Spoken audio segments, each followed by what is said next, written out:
then he left, and I remember sitting around thinking about him, and I thought, boy, this is really a wild, crazy guy here, man, you know. Looks like he's going to be a big rock and roll star, maybe, you know. So I thought, make him something really crazy looking, you know. And I remembered, you know, way back in the 70s somewhere, and Mike Parisi was working in my shop at the time. And another kid named Dan. And Dan has a music store down here on the Lower East Side right now. I can't think of his last name. But I may get Dan up here to talk about this later on, because he was there. I'm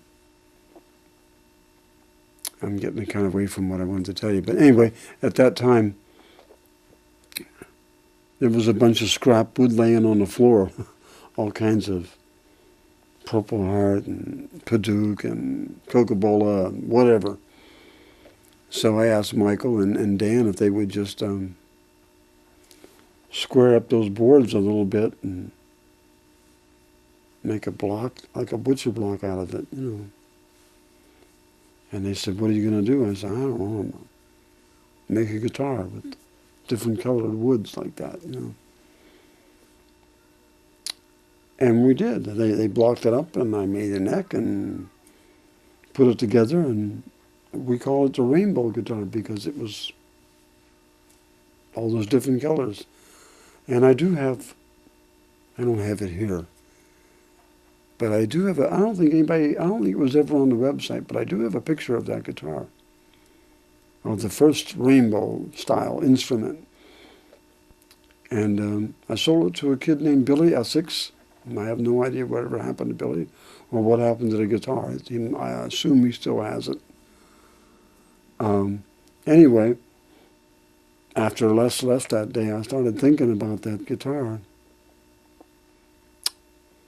And I thought, well, maybe I could do that with the bass, you know. And I made a lot of scroll basses in the 70s with the help of Mike and then Ron Blake and Bruce Hoheb and Serena and myself. A whole bunch of people did that. We talked about that before. And I was getting kind of tired of making scroll bodies, and I just didn't think it was a good idea for me to just keep doing that. So when I made Les's rainbow bass, I didn't put a scroll on it. I used a different body style, something I came up with, and I actually flew out to California with it.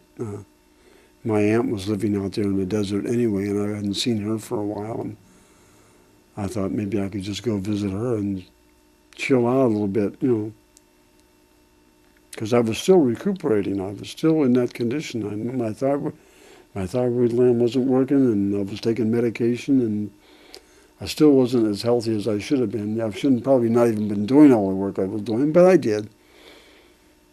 And I took it out to Les, and he loved it and played it. Anyway, he's playing that bass in its original condition without the scroll on that video, whatever that video was. I don't know, I'm not sure what it was. And he called me, I don't know, not too long after that,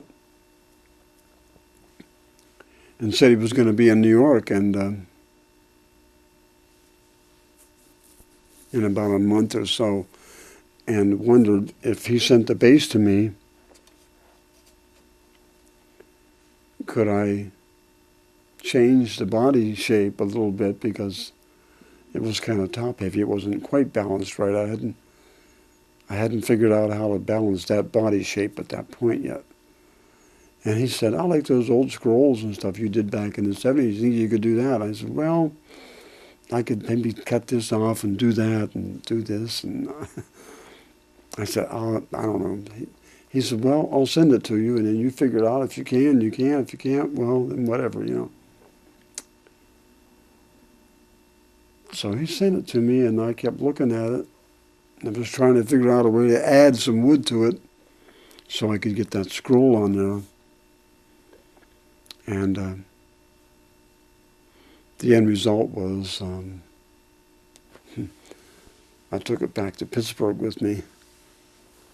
And my nephew, who I mentioned earlier, had helped me with the walnut tree and all that stuff. Well, a lot of my big machinery I was keeping back there at the time because, like I said, I had just come back from being very ill, and I stored all my stuff back there.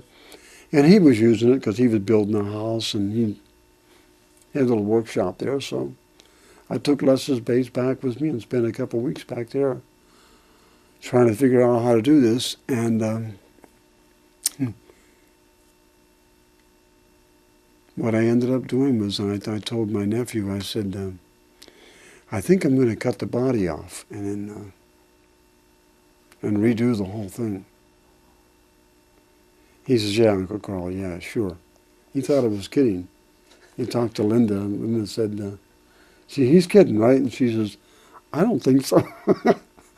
I think he actually is serious, because the bass was finished. He was playing it. He already did a video with it, And I said, well, I think the only way I can really make this thing work the way he wants it with a scroll is to just cut the body off,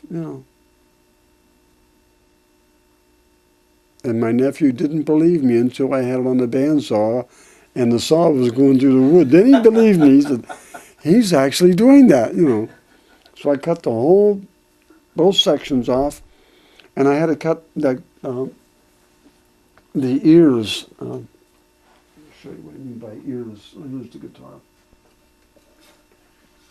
Like the center section of the guitar. Like these, I would call these the wings, okay? And then you have the center section and the neck, and the headstock is here, and then these two pieces here are added to make the width. I call those the ears. And then we put veneers over to cover up all the glue joints and make it look nice. Anyway, when I did Les's bass, I cut this off, and I cut this off, and I cut through here and through here, so I could get a nice clean line all the way from here all the way up. So whenever I rebuilt everything, I could put it on to something that was already square, So that's why I decided to do it that way. And my nephew, he says, I can't believe you're doing this, Uncle Carl. I said, well, I don't know how else to do it. He says, there must be another way. And he said, it's a nice bass. I said, well, it might be, but it's not right. And we're going to try to make it right. So I did all that work there. I squared it all up. Then I came back to New York and my little workbench in the kitchen. Now I had that whole section. That's all I had was that center section, that long wedge, which was, the neck and the fingerboard and all that. And by the way, the fingerboard and the neck, they were all assembled up in Connecticut by my at that time. Mr. Ron Blake did that. He actually assembled the neck and blocked it all up for me. I'm going to talk more about that later too. But anyway, getting back to Ken Mackin, this is where Ken Mackin comes in again. I was in my kitchen working on the bass. I had cut up all the little sticks of wood, to make the butcher block, because I couldn't use what I had. They were already shaped, and there's no way you can glue those, cut them up and glue them together. It's just impossible. So I had to make up all new pieces of wood. And I did that, and I had them all ready, and I was getting ready to glue it up, all these little sticks of wood